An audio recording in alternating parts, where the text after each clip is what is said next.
What is going on, everybody? Let's move this mic a little bit closer here so you can hear me. Let's get a couple. Once a couple people get on here and join, I want to know. I just want to make sure you're hearing me okay. So normally I put up like a counter, but I want to talk to you guys. I want to just give you an update, kind of what's going on. Updated this area a little bit to get a little more organized. So I might add a BTS camera so you guys can see all this awesome that is. Just let me know in the comments where you are coming from. Let me know that you can hear me and that it sounds a-okay. That would be awesome. Boom, boom. Roger that, Red Ranger. Coming in loud and clear. Awesome. My friend Jim, thank you so much for letting me know. Appreciate it. So I'm going to put up our entry slide to get us started as I rig up a quick BTS camera, so stick with me.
Welcome, everybody. If you could let me know where you are, that would be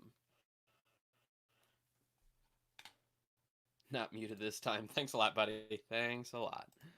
What do we got here? Idea for a small segment on future Friday Focus. How you like to light your scenes, your seas videos. Good idea. Great idea, actually.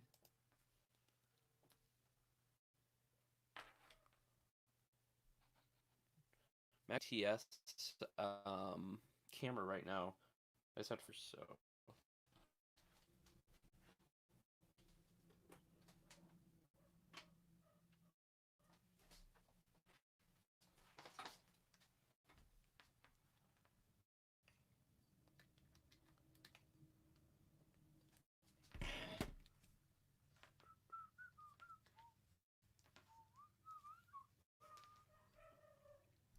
Anybody else hear the dogs going crazy downstairs, or is that just me? Hi, Lynn. Hello, hello. Frank's joining us as well. How we doing today, everybody?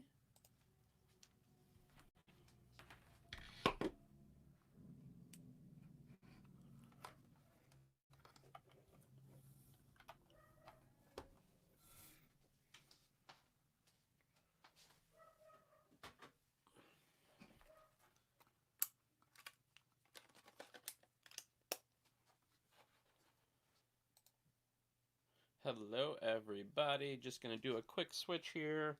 So some people asked if we could see and kind of behind the scenes. So let's see if this will work. Oh, there we go. So sorry if it's a little jittery, but this is kind of the behind the scenes, if you will. So I have the Rodecaster there, which the goal is next week to pipe that in so I can pull in like sound effects and higher quality audio. That'll come into this little board here, which is an ATEM Mini. The ATEM Mini allows me to bring in 4 different HDMI sources, and then it shows up to one camera. So I added a second. My main camera back there is a C100. That's a C100 Mark II, and then above it, I don't want to like overexpose, but I have a light like directly above it that is actually attached to the ceiling. Let me see if this will work. If I kind of zoom in, there's like a I know this is pretty haggard, but there's actually a pipe that's hooked up there that allows me to like have a light bar going directly across. I also on my ceiling put on a overhead camera rig, so if we ever need to get like hands-on stuff here, like you'll have the top-down view. And then also mounted on my ceiling is a kicker light kind of just behind me that allows me to kind of see, or that's how you get the kind of the hair light behind. So we have two computer screens here, so I'm pulling that screen in, and then I'm able to just choose, you know, which one I want to jump back and forth from. So I'll jump back to myself here. So yeah, that's the kind of the behind the scenes. Every day I'm kind of changing things, making things just look a little bit better. You'll notice that this table that is now right next to me used to be behind me, and there was a computer monitor. So this weekend my goal is to kind of clean that up, make a little bit better background for you guys. So Frank says good, and you very much so. Can you increase the volume? So hopefully that sound is coming through a little bit better now that I'm closer and not kind of bouncing around. We'll go ahead and get kicked off here. I don't want to hold you guys. I know it's Friday. The weather's looking pretty nice out there. So let's go ahead and get started with our Friday focus. So a couple housekeeping notes. Just wanted to let you know we do have somebody monitoring the chat, but today it's really about like the news and tutorials and things that are going on in the photography industry. So I don't know if there are questions. I'm monitoring Eora's as well, but hopefully there won't be any. We are still open at the store from 1 to 5 every day but Sunday. So if you need absolutely anything, we do curbside pickup. So I say this on every live stream, but you just come up, flash your lights, give us a call at the store, whatever. If you have like some weird handshake you can like do through the front window, that's fine too. No gang signs, please. But just let us know that you're there and we can bring that product out to you. So we also offer free shipping on a lot of the items as well, most of the items. Please let us know if there is a live stream like Aaron put out there.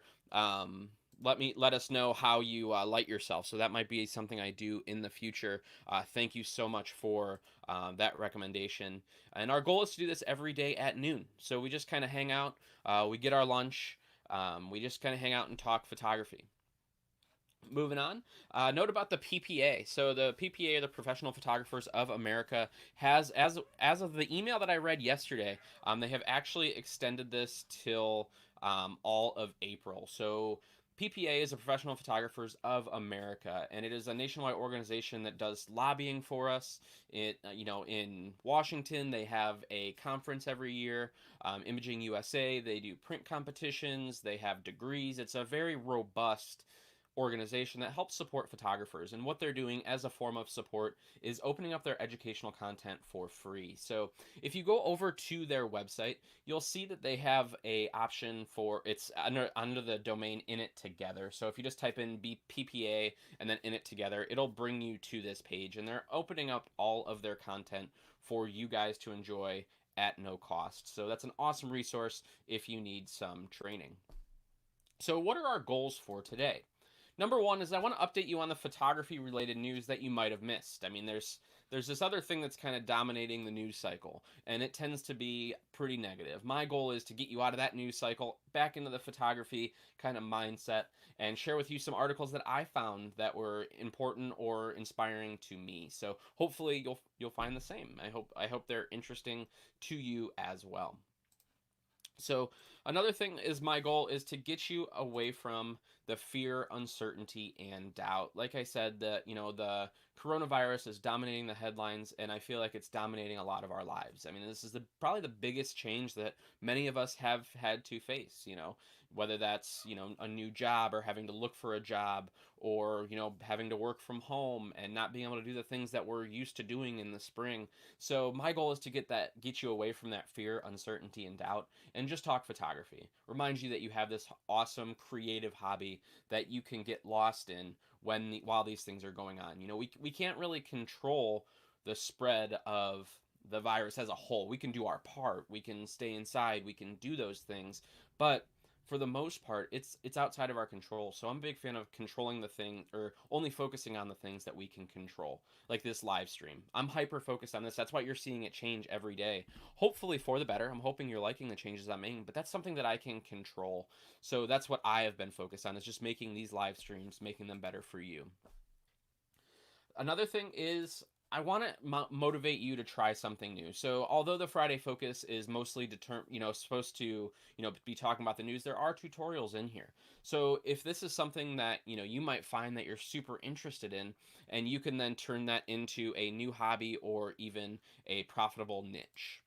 So, let's jump into the news block. So, number one is Sony establishes $100 million COVID-19 global fund. So, if you don't know about Sony, I mean, obviously we know about the Sony cameras, but Sony is a very large corporation. I think they even have like their own bank. But why, when I first read this headline, I kind of went by it because I just assumed it was meant to be for other things outside of the camera division. The camera division is like this much compared to everything that Sony does. I mean, you have Sony Pictures, you have PlayStation, you have a lot of their automotive like stuff. So I didn't really look much into this, and then I was reading through it. And if you look at the first or towards the last paragraph there, you'll see that it says, through this fund, Sony will provide in three areas: assistance for those individuals engaged in frontline medical and first responder efforts, educators, and then finally the creative community in the entertainment industry, which has been greatly impacted by the spread of this virus. So they are doing things for creatives. This isn't just for, health and medical. All those things are super important, but they also opened it up for the creative community, which I think is really, really cool that they are doing that. So I would assume a lot of this is going to go towards the Sony Pictures when they say like the entertainment, but you don't know. I mean, read through it and see if it does apply to you. I mean, there might be filmmakers that are watching this and didn't know about this resource. So definitely take a look and see if that does apply to you. But again, hats off to Sony. Thank you so much for doing this. And a couple weeks ago, actually months ago, Fuji did something similar, but it was on the medical side. So they donated a ton of medical equipment to help fight the virus as well. So it's awesome to see these camera companies stepping in the time of need in order to make sure we all do our part to, stop the spread or help people get better. So moving on from there, another company that's doing things for creatives is Fuji. So Fuji, what I was just mentioning was that Fuji did a grant, or they donated a bunch of medical device, but now we're talking about this Sony, the actual camera people, the Fuji X, the X cameras, the GFX, the XT4, XT3, that whole X line of cameras.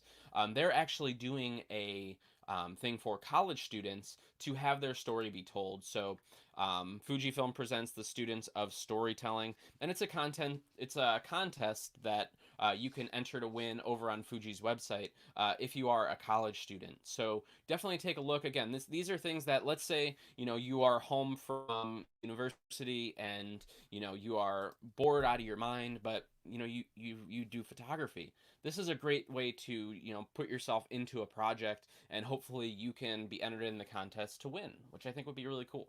So I wanted to pass that along to you guys. What? Oh, my producers are telling me that there is breaking news. What what could it be? Hmm. Sony firmware updates that all full frame cameras now have touchscreen menus. What? I was reading through all this is one thing, like as a Panasonic rep, I always threw shade at Sony, like that they had a touchscreen but you couldn't use it in oh wait. Oh, my producers are they're calling. That was an awesome April Fool's joke that actually did they got me. I was until I kind of read through the comments. I thought all April Fool's jokes were canceled. But yes, that was an April Fool's joke from the editors over at, I think it was Photoblogger, put that out there. So if I got your hopes up, if you already thought you were getting touchscreen menus, sad to say, still not there yet. Hopefully soon. Hopefully soon. Hopefully that's something that Sony can be working on during this downtime. That would be awesome if they could figure that out for you guys. So, organization that is jumping in there to help Women Photograph, which is a group organization of mentors, and they have grants focused on furthering women in photography and supporting projects that women are doing. But they also have an emergency fund that, if you are a female that is has been affected by this, and you're a photographer, whether that's you run a business or you're part of a business, whatever that is, you can apply to this fund to get some financial relief. So if that applies to you, hopefully you can take advantage of that as well. So let's jump over to our tutorials and whatnot. I think this is the most inspiring part of the Friday focus, is because it gets possibly try something new. So let's get right into it. How to change the color in Lightroom, the eye color in Lightroom, in just 2 steps. So what I used to do is I used to do a selection in Lightroom, and then or in Photoshop, and then I would change the color of the eyes, and then plugins that would do it. It's available in Lightroom, which I think is super super easy. So a the color of the eyes, whether it's to feel like a mood. So let's say you're doing a model shoot, and you want the eyes to stand out a little bit more, to be a little bit more cutting or aligned with what the model is wearing, or whatever that is. It was just a cool tutorial on how to actually change the different eye colors. And again, like if you look at that perfect example, and when you might want to change the color of the eyes to match that scarf in front just a little bit better. So again, something to play around with, something, like I said, to get your mind off of what's going on. Grab some of your older photos and give that tutorial a try. This one was super cool.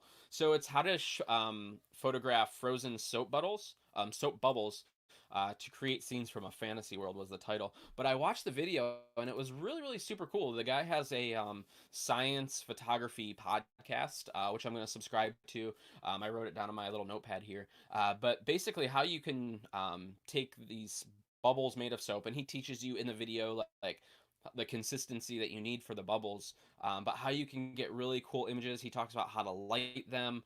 Again, I don't know if we could do. Maybe you could do them in the freezer. It was definitely more of like a winter thing, but something that I want somebody to try out there, if you are bored, to try to make the soap bubbles, because these photos look really, really cool. I mean, and he did a video too where he lit it with the red and blue, like for 3D, and then you could put on 3D goggles, and you can see the thing actually like freeze in real time, and it was in 3 dimension. It was super super cool. But if nothing else, follow him on social media, because he does a lot of cool little projects like that, which is, again, pretty inspirational. So are you not you behind you? Are you a Nikon shooter? Because if you're a Nikon shooter, they're actually putting out all of their online classes for free for the month of April, which is awesome. So if you don't know about it, Nikon School is an online resource that has a ton of videos, not just about Nikon cameras per se, but also how you other aspects of photography. So if you can, just go over, check it out. If you are a Nikon user, if this is of importance to you, go check this out. Again, it's more free content that people are putting out there. Moving on. So let's say you are stuck inside. You are maybe a little bit bored, and you are looking for something to photograph. Well, check out this tutorial on how you can use toys to make a awesome action scene, through step by step in this video on how they model the actual toys, how they move them, how they set up the scene, and it's just done inside like a living room size, so you don't have to have a ton of room to do this. But it was really cool, especially if you're looking for something to do with your kiddo. This is, can actually build out this, for example, how this kind of epic. So hopefully that's of interest to you. Moving right along. So if you use Lightroom, and you are looking for a couple more ways to increase your productivity. Article that comes from SLR Lounge actually goes through a couple different hacks and how you can increase your workflow. So there was a couple of these that I had no idea, like how to, you could duplicate presets and how you can make it go to, you could basically hit export and it'll come up with three different export options. So let's say you have something for social media, you have another one for your client proofs, and you have another one for like um, a long-term like backup. This would be an awesome a oh sorry come in. I'll finish up this message and then I'll check out. Sorry. So if you are looking ways to kind of speed up your workflow in Lightroom, then this is definitely something to take a look at. So it looks like I'm getting a message that the video is picks up. So for that, I will stop switching back and forth. I'll clear issue. Don't know what's going on. So moving right along, let's jump into our rumor roundup. So in the rumor roundup, I basically go through and share some of the rumors that are out there, and it's worth noting that I have no idea on any of these. A lot of times we don't find out about the, any releases or anything like that until they actually show up. So, with the rumor roundup, the first one that we have is the Tamron 70 to 180. It looks like it is rumored to start on May 14th. Now, I know nothing about this at all. Like, we haven't been told by Tamron when this is going to happen. But as soon as we know, you guys will know, especially if you are part of the Lunch Bunch. You will be the first to find out. So that one is coming soon. Another thing is there's two links here because Sony or Canon just put out a ton of patents, or they applied for a ton of patents for RF lens designs. And I looked through these things. Oh my gosh, if half of these lenses come true, we are going to be there's just so many awesome lenses that are part of this. And like unique lenses too that are like they're totally starting from scratch with a lot of these lenses with RF. They're not just taking old designs and just throwing a different back on them. They're totally rethinking a lot of these optical designs. So I'm super excited if even some of these come out. A lot of them are like super low, like 1-1 primes and just really quality glass. So I hope at least half of them come true, because that would be amazing. They're also Canon's been working hard on this during this pandemic. They actually are. It looks like they're going to be following suit with Sony with the little pop-up electronic viewfinder. So this will, in hopes, make it there'll be a larger screen on the back because they don't have to tie up the space with um, having that actual viewfinder. And it would be awesome if I saw like some of this technology come into the M series of cameras, because like I love my M6, it has a detachable viewfinder. But if I want to like look at myself, I have to pop it off and then it's up. So I'm vlogging or whatever. This would be nice because I could just leave it down and pop that screen up so I can see myself. So that would be a very welcome change if this does come true. It looks like Canon and Sony are expected to announce new products in April 20th. So 17 days from now, it seems like we are going to get some updates from Canon and Nikon, or I'm sorry, Canon and Sony as far as new products. Now, I'm assuming that the Canon stuff is going to be the R5 and the R6. Sony, I am not sure. We don't know any of these until a lot of times it's like 24 hours before. So we have no idea what these new products are, but as soon as we find out and have information that we can share, we'll definitely do that. So that wraps her up for today. Kind of a shorter one. It's a slower news cycle, but thank you guys so much for joining. And I'm sorry about the video. I'm sorry if it did get pixelated. I'm actually currently bartering with my wife in order to let me run my, some Cat 5 cable up here and connect in hardwired. So maybe if you join Monday, we will have a super fast setting, because I'm doing this at like 19 megabits per second, which is definitely not enough for streaming. So thank you guys so much for spending your lunchtime with us. If you do have any questions, you can always reach out if you need absolutely anything. I'll go ahead and leave our information up on the screen here. But if you need absolutely anything, please let us know. I hope you have an awesome weekend, and I hope that I will see you back here on Monday. We'll see you guys.